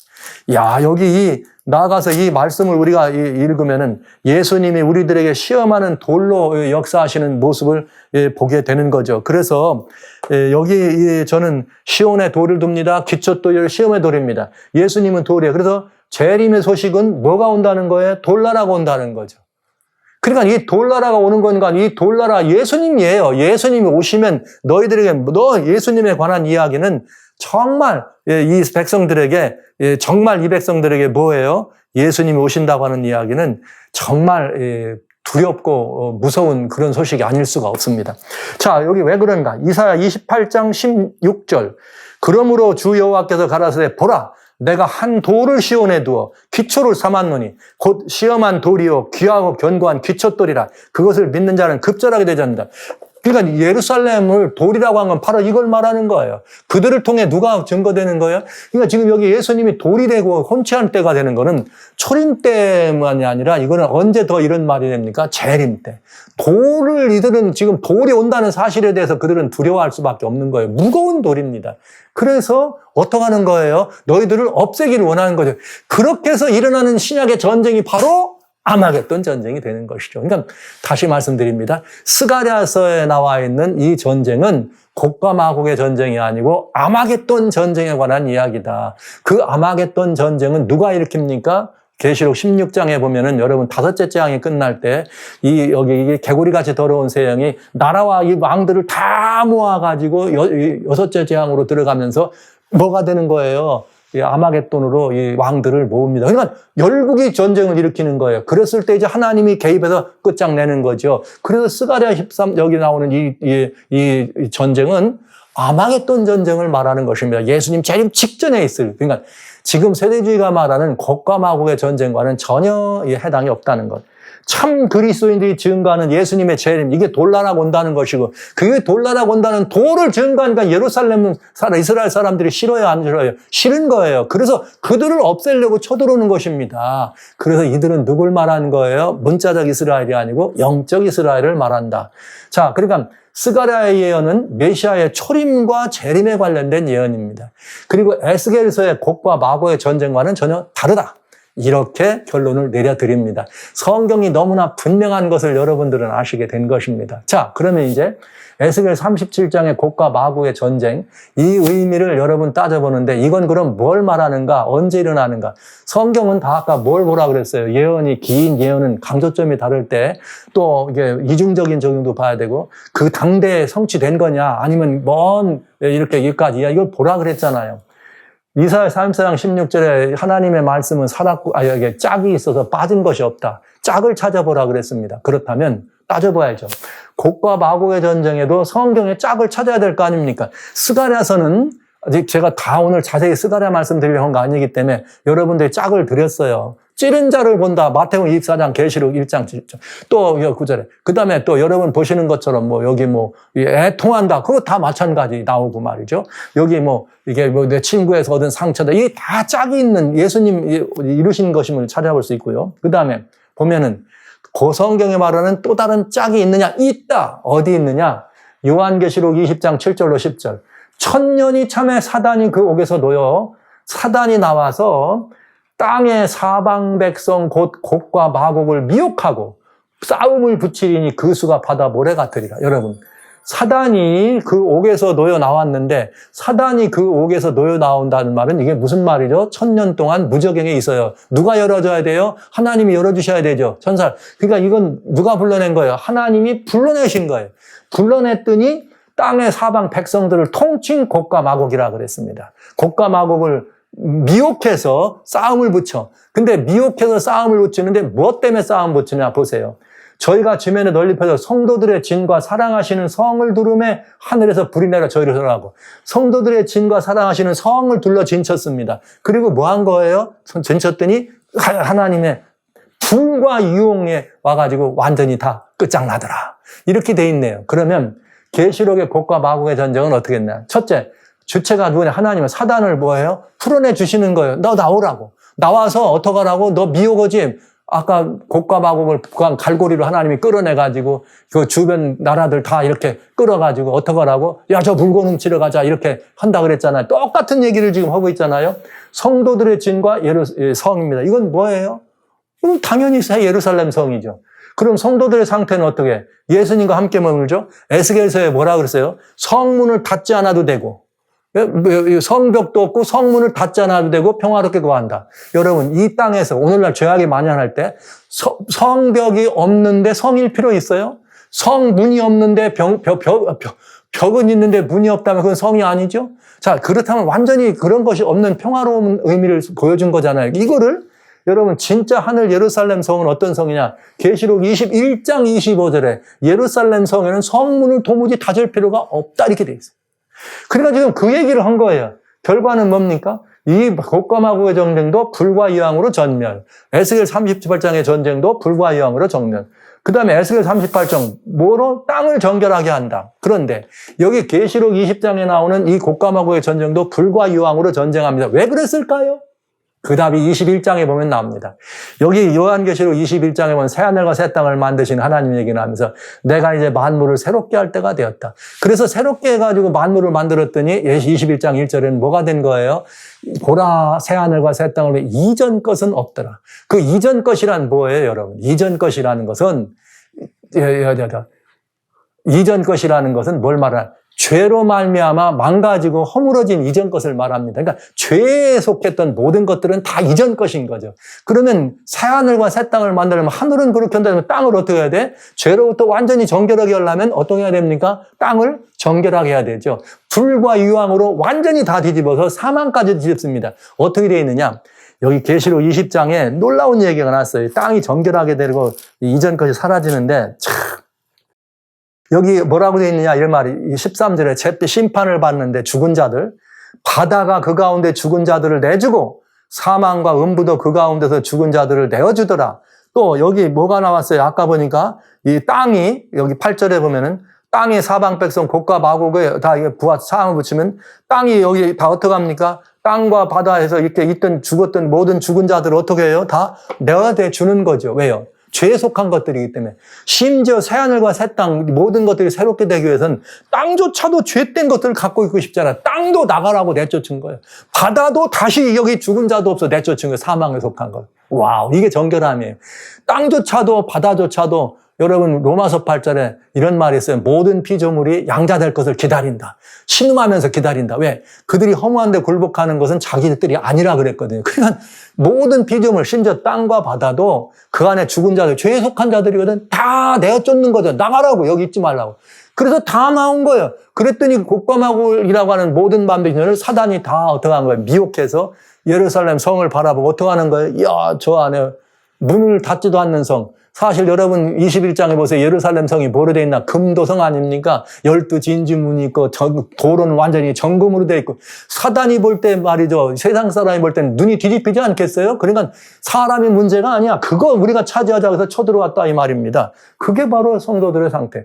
여기 완전히 계시록 20장에는 곡과 마구의 전쟁이 정확하게 묘사되어 있죠. 그러니까 38장과 계시록 20장은 뭐예요? 짝꿍되는 거예요. 내용이 똑같은 이야기예요. 다만 구약적 배경에서 이 마지막 때에 대한 계시를 누구보다는 에스겔과 요한에 봤던 계시의 관점에서 그들의 묘사의 관점이 조금 달랐을 뿐이지 결국은 같은 내용이었다. 여러분, 이 구약의 예언들을 보면은 우리가 그런 예언들을 이렇게 많이 볼 수 있어요. 오늘 이 시대에 대한 예언들을 이렇게 이야기할 때 그때 당시는 오늘날과 같은 이런 무슨 뭐 현대 문명이나 이런 것들이 없으니까 그 사람들이 오늘날 같은 여러 가지 이런 것들을 본다고 하더라도 정확하게 표현하기가 참 어려웠을 겁니다. 그런데 한번 보시죠. 제가 예를 들을게요. 나홈이라고 하는 선지자가 있어요. 나홈 2장에 마지막에 이게 무슨 말이냐면 나홈 2장 2절에 여호와께서 야곱의 영광을 회복하고 야곱의 영광을 회복하실 때 어떤 일이 있느냐. 4절에 이렇게 돼 있어요. 3절부터. 그 용사의 방패는 붓고 무사는 옷도 붉고 항우를 벌이는 날에 병거의 철이 번뜩이고 노송래 나무창이 요동한다. 병거는 거리에서 미치게 달리며 대로에서 이리저리 빨리 가니 그 모양이 횃불 같고 빠르게 가 번개 같도다. 이렇게 예언됐습니다. 나홈 때 선지자 기원전 지금부터 말이죠. 우리나라 고조선도 넘는 그때 자동차가 말이죠. 이 철병거 같은 이런 자동차가 말이죠. 이런 막 몇 차선 도로를 막 활개하면 뭐라고 했겠어요. 철병거가 횃불처럼 달린다. 이게 그 얘기잖아요. 마지막 때에 대한 이런 것들. 그러니까 지금 에스겔과 이렇게 이 계시록에 등장하는 이 예언이 같은 내용이지만은 살짝 표현에 약간의 차이가 있는 건 바로 그런 부분이다. 결국 에스겔 38장, 계시록 28장은 서로 짝입니다. 그러니까 곡과 마곡의 전쟁은 언제냐? 짝이라면 천년기 이후에 사단이 7,000년 동안 무정행이 있다가 풀려났을 때. 에스겔서에서는 뭐라고 나와요? 이스라엘에 사람이 살지 않고 황무됐다가 이스라엘 사람들이 모였다 그랬잖아요. 1000년 동안 황무했다가 지금 모인 거예요. 얼마나 정확한 표현입니까? 여러 날 후 말이래. 그렇다면 지금 세대주의가 얘기하고 있는 것처럼 7년 환난이 있고 그 환난을 전후해서 이스라엘을 회복하는 위한 전쟁이 있다. 그 전쟁이 곡과 마곡의 전쟁이다. 그런데 지금 하마스와 예스라엘이 싸운다. 그러니까 아마 이게 어쩌면은 뭐가 될 수 있다? 이게 지금 곡과 마곡의 전쟁으로 가는 이런 이렇게 해석하면은 성경의 해석은 뭐예요? 곡과 마곡의 전쟁은 이게 아니라 1000년 왕국이 지난 마지막 때 이 일이 벌어진다고 하니까 이것과 이거는 전혀 성경적으로 맞지 않는다. 성경은 짝이 있는데 어떻게 이 성경과 이 성경이 말하는 이거와 에스겔서를 여기다 해석하면 안 맞는다 이 말이죠. 에스겔서 38장과 계시록 20장에 나오는 곡과 마곡 전쟁은 같은 전쟁입니다. 그것은 천년기 후에 있을 전쟁을 설명한 것이 너무나 분명합니다. 내용이 너무나 분명하다는 걸 여러분 지금까지 보셨습니다. 이 두 전쟁은 뭐예요? 다른 전쟁이다. 그러니 성도 여러분, 더 이상은 미혹되실 이유가 없네요. 7년 대환난은 성경에 없습니다. 그렇다면 환난 전 휴거도 성경과는 맞지 않습니다. 예수님 재림하실 때 우리는 휴거될 것입니다. 그 다음에 여기 곡과 마곡의 전쟁은 7년 환난이 시작되기 위해서 곡과 마곡의 전쟁이 있는 것이 아닙니다. 곡과 마곡 전쟁은 성경의 요한계시록에 나오는 천년기 이후에 있는 전쟁입니다. 이것이 여러분들과 제가 오늘 나눈 말씀 여기까지입니다. 자, 그러면 이제 여러분 곡과 마곡의 전쟁 끝났어요. 답이 여러분 분명했을 거예요. 너무나 분명하게 제 얘기는 하나도 안 드렸어요. 성경 그렇게 된 것만 일러드렸습니다. 그렇다면 이제 남은 거는 예루살렘 제3성전에 관한 이야기가 남았네요. 그리고 또 천년 왕국이라고 하는 메시아 재림과 뭐 이스라엘의 회복과 천년, 또 이스라엘 회복 천국. 무슨 이스라엘 회복이에요? 이 시대는 구약에 있는 문자적 바벨론이 신약의 마지막 때에 영적 바벨론으로 멸망에 들어가는 묘사된 그것처럼 구약의 이스라엘이 그 역할을 마치고 그걸 계승한 신약의 이스라엘, 하나님의 참된 백성들인 신약교회가 영적 이스라엘에 대해서 마지막 사건을 또 주장하지 않겠습니까? 너무나 분명한 성경적 이치가 있으면서 여전히 이스라엘의 회복이 있다. 여기 스가랴 12장 1절로 5절 얘기하잖아요. 에스겔 38장 얘기하면서 요걸 갖다가 이렇게 붙인다면 요 문제는 매우 어려운 대목이 되겠습니다. 그래서 성도 여러분, 이제는 이런 말씀에 우리가 정통하면서 미혹에 들어가서는 안 되겠다는 말씀을 드리면서요. 오직 성경만이 답입니다. 오직 성경만이 우리가 걸어야 될 길입니다. 예? 풀은 마릅니다. 꽃은 시듭니다. 그러나 우리 하나님의 말씀은 영원히 사라지지 않습니다. 이사야 40장 8절 말씀입니다. 그리고 성경은 이어서 우리들에게 계속 말씀해 주십니다. 마땅히 율법과 증거의 말씀을 좇을지니 그들이 하는 바가 이 말씀에 맞지 아니하면 그들이 정령이 아침빛을 보지 못하고 이 땅으로 헤매며 곤고하여 줄일 거다. 여러분, 말씀을 잘못 풀면 이렇게 나와요. 헤매며 곤고하고 줄일 거라. 이거 문제가 되지 않겠어요? 여러분, 하나님의 말씀은 그 말씀을 바라는 원리와 해석을 성경 자체에서 찾아서 그 말씀의 원리대로 우리가 풀어가면 이렇게 아무런 어려움이 없습니다. 예언을 해석하실 때는 당대해 주신 예언은 당대거로 끝난다. 그 다음에 또 그 긴 예언이 그 이유까지라면 그 예언이 이중적인가를 살펴봐야 된다. 그 다음에 또 그 예언이 이중적인 것을 봐야 된다 그러면 또 예언을 해석할 때는 상징은 상징으로, 예언은 예언으로 보면서 그 모든 짝들을 찾아야 된다. 다니엘서에 짝이 있느냐고요? 다 있습니다. 요한계시록에 나오고요. 이렇게 해서 모든 성경은 우리들이 그 성경을 기도하는 마음으로 성령의 은혜를 힘입어서 감동된 마음으로 살펴보고 진정 답을 찾으면 다 알게 돼 있어요. 요한계시록을 사람들이 닫힌 책이라고 그러잖아요. 제가 요한계시록을 여러분들에게 읽어드릴 때 아닙니다. 요한계시록 1장 3절에 뭐라고 되어 있어요? 이 책을 읽는 자, 듣는 자, 그 가운데 기록된 모든 것을 지키는 자는 다 복이 있다. 그러면서 계시록의 마지막 장에 뭐라고 됐습니까? 22장에는 너희가 이 책을 인봉하지 말라. 이건 속히 될 일이다. 이렇게 되어 있습니다. 인봉하지 말라는 게 분명히 성경에 이렇게 기록돼서 2번이나 나오는데도 불구하고 계시록은 인봉된 책이라고 읽지도 말라. 어렵다. 큰일 난다 하고 교회가 닫았잖아요. 교회가 세상을 미혹한 것입니다. 교회가 교회에 있는 성도들을 미혹한 것입니다. 그러면 우리를 읽고 듣기만 해도 은혜가 되고 읽고 듣기만 해도 그걸 알 수 있다면 오늘 성경은 성경대로 이렇게 풀면 답이 되게 돼 있어요. 오직 성경만이 답이다. 사랑하는 성도 여러분, 이 혼란한 이 시대에 여러분들 앞에 저는 오직 성경이 우리 인생의 산적한 모든 문제의 답이요. 우리가 걸어야 될 길이라는 사실을 말씀드리면서 이렇게 주의 말씀만이 내 발에는 등이요 어두운 때 등이요 내 길에 빛입니다. 시편 119편 105절 말씀을 끝으로 여러분, 곡과 마곡의 전쟁은 성경에서 말하는 곡과 마곡의 전쟁은 지금 이스라엘과 하마스의 전쟁과 관련된 전쟁이 아니라는 것을 분명하게 말씀드리고, 또 곡과 마곡의 전쟁은 예수님 재림 이전에 있는 전쟁이 아니고 예수님 재림하시고 난 다음에 천년기에 있다는 전쟁이라는 사실을 말씀드리면서 다시 한번 여러분들의 시선을 성경으로 오직 성경으로 여러분의 시선을 모아주시기를 주의 이름으로 축원합니다.